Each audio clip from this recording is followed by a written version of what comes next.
Idol, bakit ako pinupulikat? Bakit ako minomigraine? Usually, may imbalance ka ng electrolytes. Kailangan ni calcium, magnesium, potassium, sodium.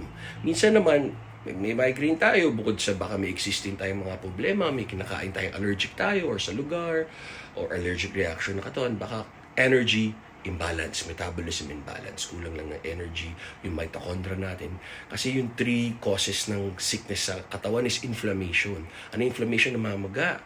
Pag overweight tayo, metabolic disorder, ano yun? Yung insulin na release para yung pagkain natin dalhin sa muscle, sa gagamitan. Kaya yun na ginawa nung unang panahon kasi nag-hunt tayo. Minsan ilang araw tayo hindi kumakain, yung mga prehistoric man, nung wala pa yung mga fast food. So nag-burn tayo ng fat. Ngayon, insulin, dadali niya pag sobrang calories sa fat, magkaka-fat. So yun, yung mga metabolic disorder, inflammation, insulin resistance. So kailangan happy, healthy tayo. Iwasan tayo sa cortisol. Tama kayo, mali ako. Not your doctor. Do or tree, happy, healthy, and always pray. Three causes of sickness: metabolic disorder, inflammation, tsaka stress, cortisol.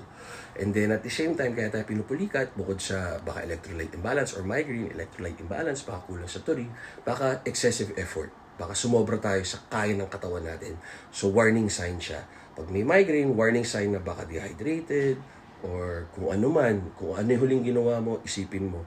And then, kung pinupuli ka tayo, ano bang stressful activity yung ginawa mo? Ibig sabihin, nabigla ka.